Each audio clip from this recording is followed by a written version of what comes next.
I just think right now, women, especially in business, this is the year of women. I just know that.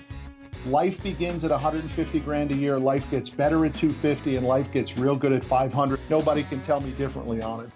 When you start teaching something, I feel like that's when you start to master the actual art of it. You and I, when we publish a book, we can go toe to toe with any of the New York trade publishers, any of the big time authors. We get to compete in that marketplace and then let the market decide whether our stuff is good.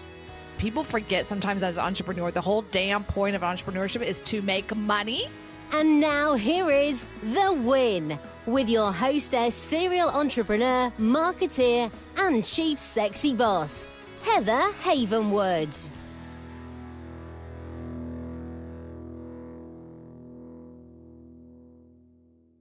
Are you over 45, 60? Are you relying on the traditional medical field to help you feel great and get you back to a balanced body? Good luck with that. At e2lab.com, Dr. Don Salio got sick of people complaining about bloating, inflammation, and feeling sluggish. He has created unique, potent, and powerful non-pharmaceutical supplements to help the body rebalance, detox, and get back to being healthy. Go to e2lab.com, getting you back to healthy and balanced. Hi, everyone, and welcome to The Win with Heather Havenwood. Here at The Win, we really focus on you and your business and helping you take your business to the next level. And today I have someone on the line that's going to be a very awesome interview. I just know because we've had great conversations, but he's a communication expert. And this is really critical when you're dealing with entrepreneurism and you're really working on yourself in any kind of capacity. You've got to learn how to communicate your ideas and communicate what you want and communicate all those pieces, not just on a Facebook post, more inside of real communication. So we're going to have a lot of fun today. Steve Rohr, welcome to The Win. You there? Yes, I sure am. Thanks, Heather. It's great to be on the show. This is going to be a ton of fun. And Steve is a communications code breaker, unlocking the potential for human relationships. He's extremely highly sought after media expert, and Steve appearances frequently on TV and radio across the U.S. and in Canada. But more importantly, he's the co-author of Scared Speechless, 9 Ways to Overcome Your Fears and Captivate Your Audience. But the more important, coolest thing of you is you're the publicist for the 2016 Academy Awards, which that just sounds like a fun job. Is it? You know what, Heather, it is a blast. Okay. And I cannot tell you how privileged and fortunate I am. I think that's just like a fun job. Like when you're going to grow up, like, I want to be a show publicist for the Academy Awards. Okay. I know. Yeah. Well, when people say it back to me, I think, my gosh, that sounds like a great job. Right. And then I realize, hey, I have it. I don't know how it happened, but I'll keep it as long as you have me. Yep. So something I want to talk about first, and a few things I would love to just kind of pick your brain, is one about Scared Speechless, your book. And as you know, to talk about the biggest fear people have, and I want you to talk about that, the biggest fear of actually is speaking. But the next piece of that is how you can get on TV, or how did you do that? How did that work? But let's first talk about Scared Speechless. Let's go down that road of how do people kind of overcome that, or how do you help people overcome their fears and captivate their audience? Well, first of all, people think that they are probably the only person who gets freaked out when they get up and give any kind of presentation, not just an official speech, but in front of the PTA or the church or what have you. But the truth is, everyone gets nervous. I don't care if you're a movie star or a politician or a stay-at-home mom, whatever calling you have, guess what? Public speaking is a huge fear. In fact, it's the number one fear in America. Death is second. It is no joke. So if you think you're alone in feeling nervous, guess what? You're not at all. It's a huge fear. But on the same token, the nervousness part of it, and a lot of people say, well, Steve, I get so nervous when I get up to give a speech. And the first thing I say is, great. And they look at me like I'm completely insane. But the truth is, nerves are very good. Nerves keep us alive. In a very basic survival way, nerves keep us from walking down that dark alley at night. And it all has to do with our primitive brain. It's a part of our brain which is the natural defense department in our body. And when we encounter a perceived threat, we go into that fight, flight, or freeze mode. And so this helps us a lot throughout our lives, right? It keeps us from doing stupid things. and it is that fear factor. But here's the problem. The primitive brain has not evolved in 300 million years. So for the primitive brain, fear is one size fits all. In other words, it cannot tell the difference between walking down a dark alley at night and getting up and giving a speech.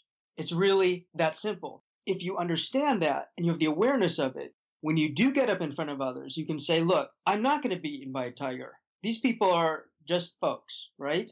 So understand that nerves are natural. We are programmed to panic, but fear is one size fits all. So understand nerves are good. Nerves are good. Nerves are good.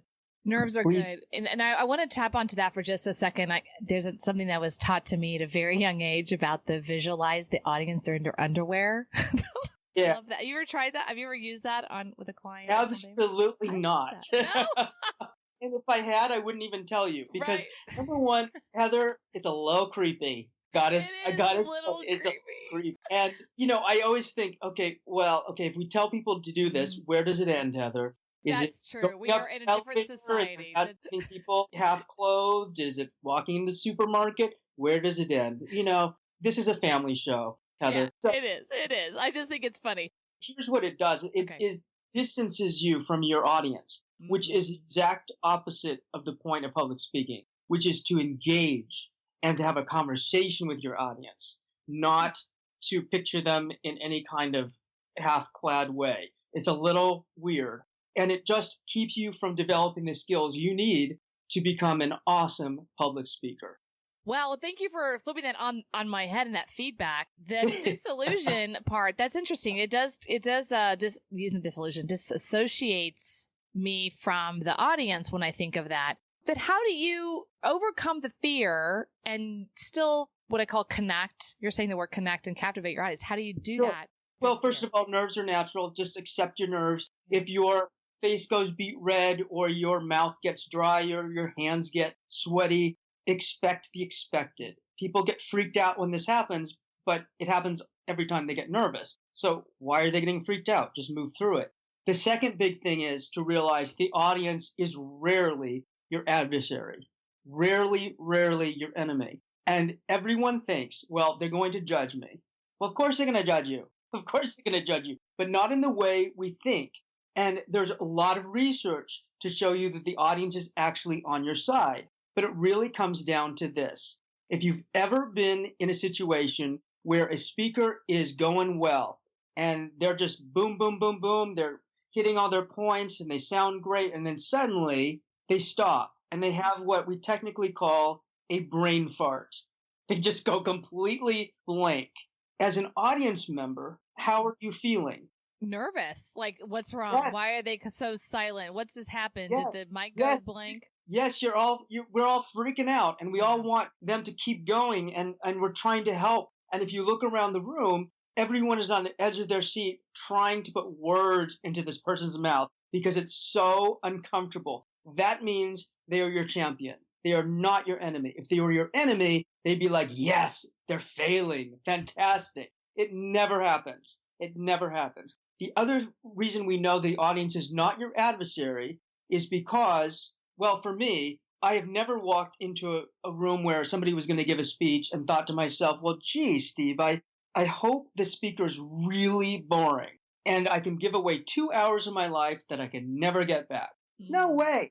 We want to be entertained, informed, and inspired. The audience is on your side. So you have to remember that when you walk in the room.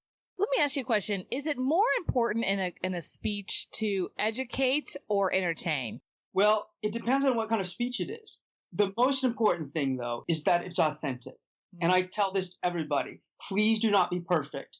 Please do not give a perfect speech. Perfect speech to me is robotic. It's boring. It's just Death Valley days. Forget about it. Give an authentic speech. Whatever you're talking about, be passionate about it. Get behind it. It gets you out of your head, number one, but it really will resonate with people. People want to hear that from the heart talk, whether it's educational, informative, or entertaining. Depending on what the setting is, it's going to be more or less of either one of those things. But if you speak with passion and you speak authentically, you will win the day and win your audience. So authentically, I really like that. I have a confession, Steve. Heather, confession. Well, no, yeah, just between us, Heather. Between us since we're recording. My confession is I failed a college speech class. A lot of people do. I did. And it was for a technicality. Like you're saying, I remember the speech. It was really authentic, but it was some stupid, I didn't say some source right. So I thought, never in a million years will I be in the broadcast industry or speaking industry, which I've been in the last 15 years, because I failed. Yeah, well, this is the deal. Our book is Scared Speechless, 9 Ways to Overcome Your Fears and Captivate Your Audience. And it is not an academic book. It is based on my experience in the classroom, coaching students for national speech titles. It's working with business people, working with movie stars. My co-author is a psychologist, so she is talking about why we're so scared to talk. It is not that hard. But unfortunately, and I've been in academia for many years, what we've been set up for is failure. Mm-hmm. There's so many teachers out there who are fantastic at public speaking and instructing and coaching and encouraging. Unfortunately, there are a couple folks out there who are really going about it a way that I don't think is helpful for people. They're taking off points for things that should never happen. Be the boss of your life. You're listening to The Win with Heather Havenwood. Are you a business owner that has a website but not tech savvy? Do you feel like a hostage to your web guy? The better question is, do you have a money funnel so people come to your page and give you money while you sleep? No? Then go watch free video at heathermakesyoumoney.com. Imagine having a money site, not a website, for your self-published book, e-commerce products, local practitioners like chiropractors or lawyers. Get a money site, not a website. Go watch free video at heathermakesyoumoney.com. Be the boss of your life. You're listening to The Win with Heather Havenwood. In my classroom, I say, if you have a brain fart, if you go blank, you're not going to have 1 point docked from your speech. Not one. You can stand up there, you can whistle, you can knit an Afghan, you can do whatever you want to do. You're not going to lose any points because I don't care about that. It's what you do after that I care about, which is what shows what you're made of. Now, the only way you're going to lose points if you walk out. But you can stand up there, and I've had people stand up there and shake it out and sing a song or do whatever they need to do, and I'm proud of them. But they stood up there, and they took it, and they came back from it. Those little points, it doesn't interest me at all. Well, you're a good teacher then, because I probably wouldn't got a points off. That's pretty good.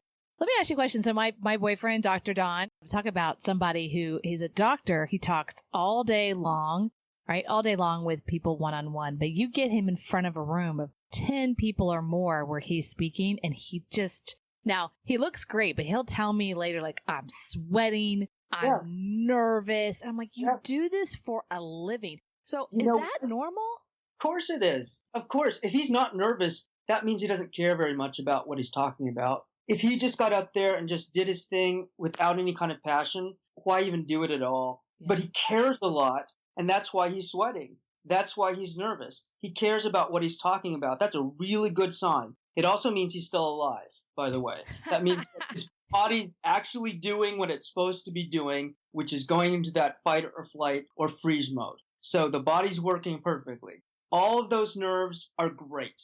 Now you need to adapt.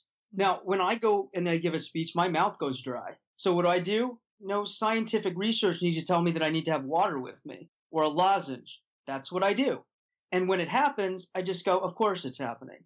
That means my body's working. Everything's fine. Moving on. Now, when people like your fiance, he gets up in front of others and he gets nervous, but when he's one-on-one, he's fine. This is very common. Actors have a tough time sometimes giving public speeches. You think, well, that's crazy. They're used to being in front of people all the time, but they're used to being somebody else. They're used to playing a role. Musicians will tell me the same thing. Hey, I can play the guitar in front of people, thousands of people, but getting up and giving a speech, not so much. You had mentioned earlier, I do a lot of television segments. And Heather, I cannot tell you how many hosts and reporters will say to me during the break, I cannot get up and give a speech. Yet here they are in front of thousands, millions of people every day talking, but stepping out of that comfort zone.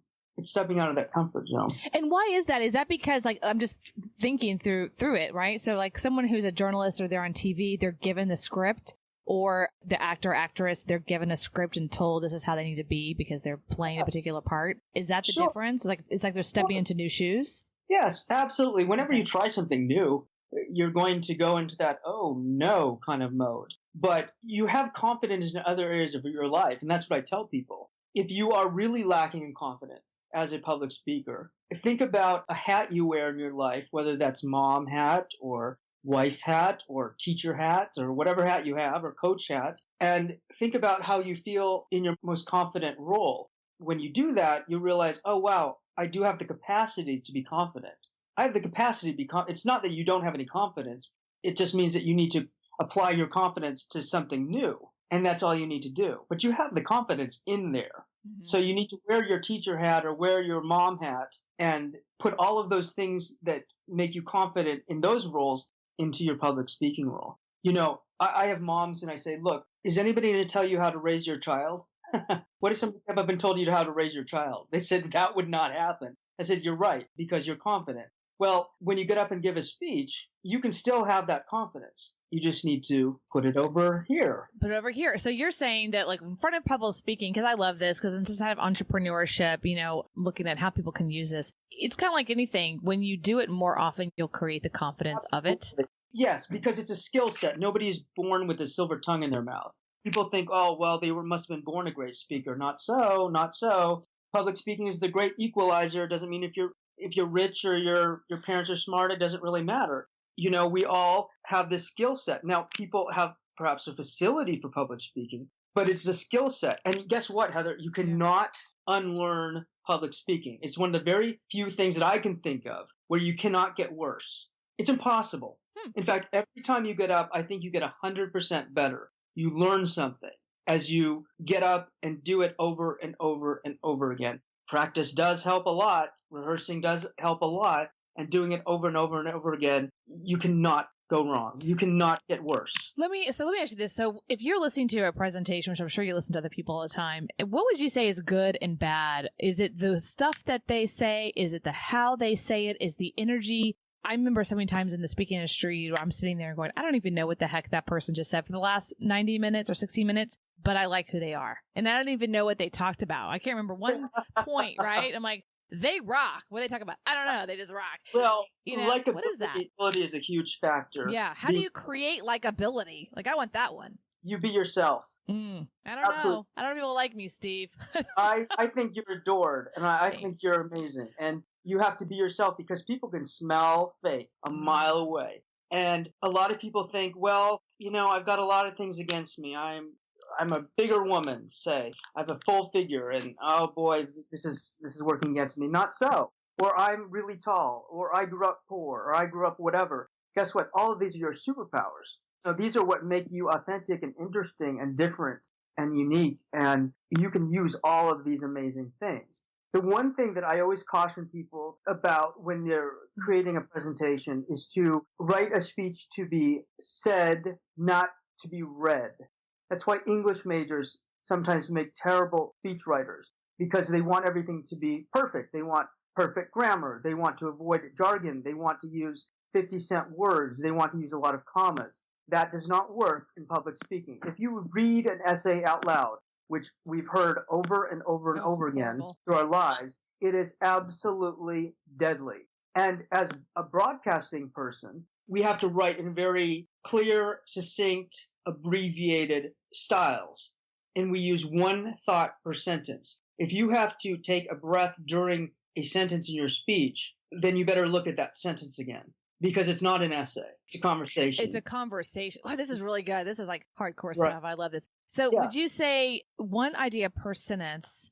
Would you say that when you're writing one thought per sentence. I'm sorry. One thought per sentence. Is it more about storytelling? Here's what I think about, by the way, when I think is the most boring people on the planet. And I hate to say this. Tim Cook of Apple. I've tried to watch the Apple every year. They have the little Apple thing. It is the most boring thing ever. I'm like, why can't y'all make this more exciting or whatever? Well, because a lot of people in the hard sciences are not required to do a lot of public speaking, and they're not trained. And they are also using big words and technology that are not exactly accessible to the layperson. That's why if you are an engineer or you are an architect or you're a scientist, you really have to make sure that your message is accessible to the audience. If you're using a lot of big words and trying to impress people, say, or you're just using them because you know them, it doesn't matter because it's about getting the message across. So if you want to impress people with big words, don't even bother. Yeah. It's really about, do they understand what you're saying?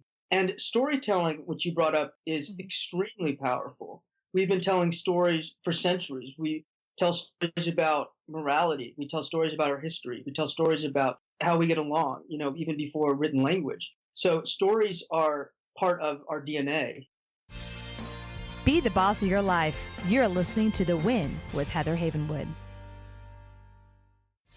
Have you ever wanted to stop swapping your time for money? Ever wanted to leverage your expertise by selling your knowledge to hundreds of people? I call that smart. And now you can easily and effortlessly, without a web guy, create memberships, online courses, coaching programs. Go to heatherhavenwood.com/thinkific. Start making money off what you know today. Go to heatherhavenwood.com/thinkific. Be the boss of your life. You're listening to The Win with Heather Havenwood. We respond to stories as human beings in a very important way. If you ever think of the great speeches you've heard, you probably don't remember a lot of the statistics, but you'll remember a story about somebody's grandpa. Mm-hmm. Stories are very, very powerful. I think stories are a wonderful way to craft a speech. And in fact, I think of speeches as a story with a beginning, a middle, and an end. And this is really critical. A lot of people will spend a lot of time at the beginning of their speech, some time in the middle, and then shrug off the ending and say, well, I'll just wing it. I'll just figure it out. Well, that's a huge, huge mistake. We live our lives with a beginning, middle, and end. Everything in our lives is a beginning, middle, and end. And so too is a speech. And if you don't prepare for the ending, you're not going to find it magically at the end. And for me, when I'm hearing a speech or I'm hearing a presentation, I tend to really remember the beginning and the end. There's a lot of good stuff that happens in the middle, but leave them laughing, leave them thinking, leave them with a great lasting impression. Can you share some tips, strategies on how to craft a story? Sure. You have to have the common elements of a story. Okay. Again, a beginning, a middle, and end. And you have to have a story that's both relatable to the audience, relatable to you, that fits you. You can use a personal story, something from your life, and you can use that story then to illustrate a point in your speech that perhaps is hard to get to. And one of the greatest storytelling techniques you can use is that of the underdog, is a hugely powerful element for any kind of story. And we know this because we tend to root for the underdog. Most of us will root for the underdog. Why? Well, we root for the underdog for a couple of reasons. I think one, because we all feel like an underdog at some point in our life. And two, because the payoff is much greater if you root for the underdog emotionally. For example, if you're rooting for the championship team and they win, your payoff is okay, but you kind of assume they'd win. But if you root for the Cinderella team, the underdog team, and they win, your emotional payoff is much greater. So we tend to root for the underdog. And these stories can be extremely powerful when you use them, and especially if it's something that you went through as the underdog. And it's a lesson usually of getting over the hill, of working through a challenge. How long do you think a story should be? Because I'm sure you've experienced this in your walks of life of having someone who's what I call speaking too much, like they're just on, and you know what I mean? Like they're like, where's the end of this story? Where's this going? What's the point? How would you train them, educate them, coach them on how to shorten it or not? What do you say to that? Well, edit. Anything that is secondary or need not be in the story to make the story make sense, you need to take it out. And we tend to get so close to our stories, we think everything's important, but not everything's important. It shouldn't go on and on and on and on and on and on. Stories are really not meant to be the entire speech, because then you have to get to the other part of the speech, which is the illustration of what this story is really saying about life or about your point, or the goal of your speech. Mm-hmm. So as an entrepreneur, that's a great point. I like that. It's like be able to capture the story quickly and understand it. I think is a really key piece. So as an entrepreneur, why do you think it's important, obviously, for actors and actresses, they're being, interviewed by big time shots. But if someone they're just an entrepreneur, they own an app company, they own a tech company, maybe they own a plumbing company. What's the point of them learning how to speak in front of people? Well, it's everything. We know that if you can communicate and communicate well, you will get hired faster, you'll make more money, you'll be more successful in both your professional life and personal life. We know this for a fact. People respond to public speakers. There are many reasons why, but I think one of the reasons why is so many people are scared to death of speaking, they will defer leadership to these people who will speak. And they also look at speakers as being somehow more gifted or more skilled. And they are more gifted and more skilled in public speaking. And they're seen as the authority figure. These are the people who actually become the leaders. If you can get up and you can speak, you're far more likely to become the leader. And we look up to these people. So as an entrepreneur, you're the expert. You need to lead this charge and you need to show the confidence. And if you're asking for money, especially from angel investors, they need to feel the confidence through you. They need to feel the passion through you. Numbers on a page are one thing, but talking about your passion behind the project and why it's personally important to you, why it's going to benefit them, that's really what's going to get the sell. Oh my gosh, this is so awesome. You're talking about this right now, Steve. I'm actually here in Austin, Texas. It's what I call the mini Silicon Valley. They're trying to be Silicon Valley. They're trying to grow their big pants. Yeah. So they have a thing here called, it's like a Google incubator thing, right? A ton of these WeWorks and stuff like that. And I went out there and I'm a coach. I'm a volunteer, really, helping some of these guys work through getting funding. And one of the things I realized is they don't know how to, first, they don't know how to dress. That's the number one. They think that wearing the hoodie like Mark Zuckerberg is going to give them $1 million. Like, no. Right? That's my big, stop looking like you just pulled those pants off the ground, near your bedside.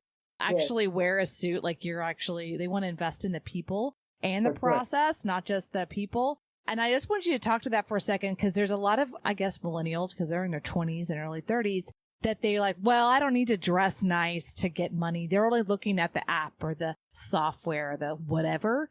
What do you say to that? Here's the thing. If you are asking for money from another millennial, then fine, dress like a millennial. But if you're asking for money from someone who's a baby boomer or somebody who's an X generation member, you've got to dress up, because you have to think about your audience. And guess what? Clothes communicate. Believe me, they do. It is a very strong nonverbal message. Now, am I going to hand over $10 million to somebody who's dressed in a hoodie? Well, that app better be freaking amazing. I will automatically make judgments about someone based on their dress. I am not alone. We all do. Research has shown this. So you dress for the audience. You need to reach your audience. It is about the audience analysis. It's not just about you and not about what you have to offer, but who's your audience? What are they looking for? What's going to check things off on their list for them? Why make it harder for yourself? It's hard enough. Throw on a nice, clean, ironed shirt and a pair of nice dress pants and some nice shoes. It's not going to kill you, and it just might get you money. It is one of those things that's so easy to do. Let's talk about colors, because I'm looking at your site, realsteverohr.com, and that's spelled ROHR.com. And I'm looking at the sexy stud you, gorgeous Mr. Stud you are. And I love your suit. It's like a nice gray. I call that gray with a blue. It's very classy. It looks good on you. I just want to talk to you about that, because sometimes I just have to say I judge people, especially when I see them on a news station, CNN or ABC, whatever, and they're an expert and they come on with these weird color shirts, or like a pinstripe with the I'm like, what are you doing, guys? Seriously? Looks like I know you're a fashion stud with this. So can you talk about that, the different colors? I've heard there's certain colors that are better to wear when you're in front of somebody you're trying to sell to versus someone you're pitching to. Can you talk about that? Well, first of all, you have to feel really confident in what you're wearing. So if you are wearing a suit for the first time, don't wear it the first time at the pitch. Or if you're wearing shoes for the first time, do not wear them for the first time at the pitch. This goes for guys and girls, especially girls who have high heels that might slip. So you need to, wear down those soles a little bit. When you're looking at clothing, the fit is really critical. So not only do you have to feel good and confident, but the fit itself. So take the time to tailor that suit.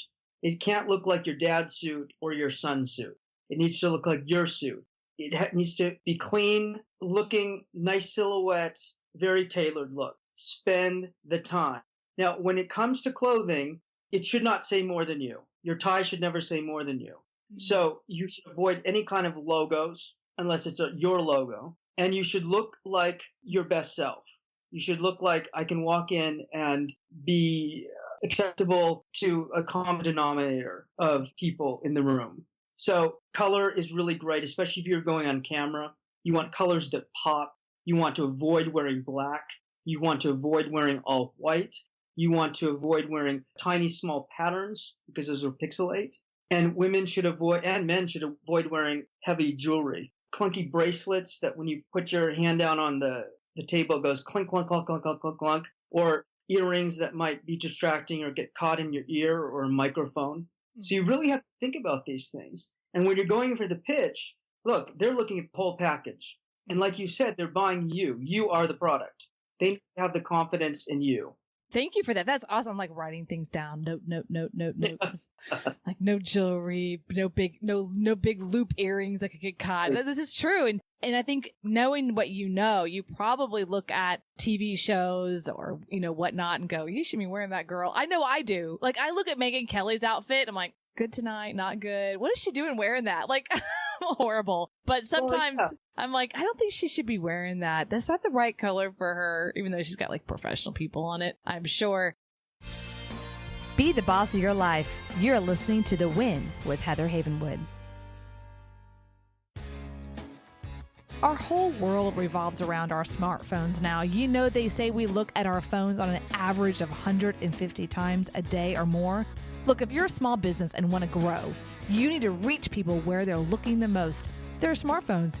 So text the word START to 72,000 now to learn more from our friends at Mobit, or go to heatherhavenwood.com/Mobit. Again, text the word START to 72,000 now. Be the boss of your life. You're listening to The Win with Heather Havenwood. Just real quickly in our last, I really just want to focus on this for just a second because you're such an expert and it's such a hot topic right now called politics. And we have people right now that are constantly on the news, constantly on camera, constantly talking that, who I'm talking about is Trump and Hillary. So let's talk about their communication styles a little bit. I think they're very different. And other than the fact that men and women communicate differently, they're both communicating and fighting for the same position, right? So in the world of somebody's fighting for a job here, which is what they're doing, a vote for a job, can you just kind of give us an idea of what you think the differences are? What's good, maybe bad, or positive, negative of both? Sure. Well, I think for Hillary, she's had a problem or perception of likability. She has this aura in some arenas where she's not to be trusted or the like. Now, it's very interesting you touched on male-female communication. And this happens to females all the time in the business world. Hillary is a tough cookie. Make no mistake. Secretary of State, Senator, First Lady of Arkansas. She has been there, done that. She's had to put up with a lot of crap. And she's had to communicate as both a man and a woman. And when women communicate outside of their gender, they're seen as being a bitch. Whereas a man is seen as, well, he's just really a strong guy. So I think that Hillary's gotten a very short straw here when it comes to looking at her for likability factor. I don't need to like Hillary Clinton to vote for her. That's Trump? what it's about. What do you think of his style and the communication? Trump has little or no filter. That's no secret. For some people, that's very appealing. Unfortunately, we're not voting for high school class president here. We're voting for the most powerful person in the free world. Now, Trump has some issues. One of the issues is he cannot stay on message. His narrative keeps switching on us. So it's very hard to pinpoint what he believes in. He seems to appeal to all kinds of people all at once, and then his people try to pull him back to stay on message. Is that the kind of person we need leading our nation? For me, politically speaking, I have my own ideas about both of these people. Sure. But I think he's dangerous as a public speaker. Anytime you use public speaking to demean people, you're using it for evil, not good. And there are ethics with public speaking. And that's something that people don't talk about. But if you are a great communicator, you use your power for evil, not good, shame on you. No, I get that. So you're saying there's kind of a underbelly of the right way and the wrong way to the ethics piece of the communication. And can you talk about that for a second in the world of business and business ownership? And I don't mean to take it politically. I was just, it's not even a Republican thing or all, because look, people like John McCain, I admire this guy. He's incredible. Great speaker, upstanding citizen. He's Republican. It has nothing to do with that. It has to do with how people use public speaking to attain power. And for me, Trump just panders to the very base, most lowest denominator. That for me is dangerous. That's very dangerous because people will go along with it because he's pandering to something that feels very primitively good to people. But yet that's not responsible. That's not a responsible way to do it. That makes sense. And I think it's something powerful you just said, that when you're a communicator, when you're a speaker, you really can change things. You can really alter things. You can really make a difference. And it's a really powerful way to make a difference in the world, even as a local communicator, a local politician, or a local business owner. I think it's a key piece. It's absolutely one of the most powerful tools, skills that you can have. Election has been won on it. Money has been won. Funding has been won. Public speaking is huge. And so you have to be ethical. You have to strive to be fair. You have to strive to be as honest as possible and not just highlight all the good. Sometimes you need to talk about the challenges, and that brings the authenticity into the mix as well. The name calling is... Yeah, not needed. I'm looking at your website, and Cheryl Woodcock, special correspondent and producer of Entertainment Tonight Insider, called you that you are a genuine star power. And I completely concur with her, by the way. I just want to let you know that. Thank you, Heather. No, she did. And I'm checking it out. You are a genuine star power. You really are what I call you're out front, but you really are a person that can help people understand how powerful communication is, but able to really take it up to a whole nother level and make a difference in the world. So people listening going, hey, this guy rocks, which he does, by the way. How can I work with him, or how can I get his book, or where do I go? I just like the guy. How can I connect with you? Well, you can follow me on Twitter, and my Twitter handle is Real Steve Rohr. So it's R-E-A-L, Steve, common spelling, Rohr, R-O-H, like hotel, R. You can also find me online at realsteverohr.com, and there are ways to connect with me on site. So you just press contact, send me an email. I'd love to talk to you.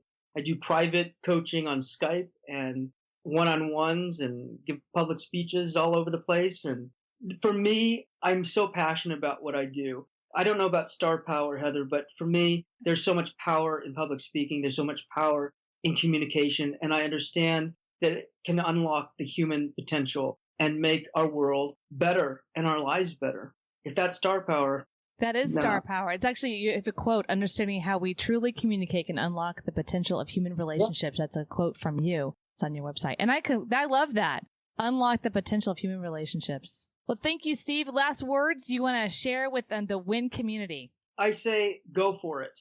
If you are feeling shy, if you're feeling nervous, nerves are good. What do you really want? And a lot of times, what we think are obstacles are internal obstacles. They're not external. If you say, okay, what's in the way here? Almost 99% of the time, those external obstacles are not really obstacles. What's happening is inside you're thinking, oh, I'm not good enough. I'm not smart enough. I'm not skilled enough. Those are internal arguments against your success. Get rid of them. Live your life. Live your dream. Live your life, live your dream. Thank you, Steve, so much for being here on the WIN. And go check out Steve at realsteverohr.com. All right, Steve, thanks so much. And you can check us out at heatherhavenwood.com.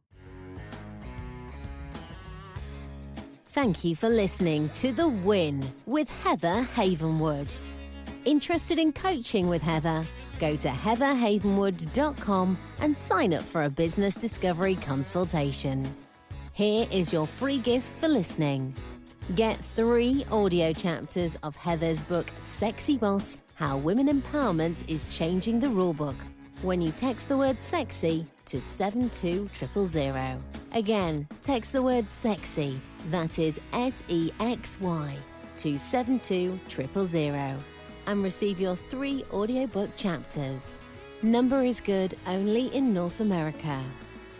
This is a Sexy Boss Wrap. This podcast is a copyright of Havenwood Worldwide, LLC.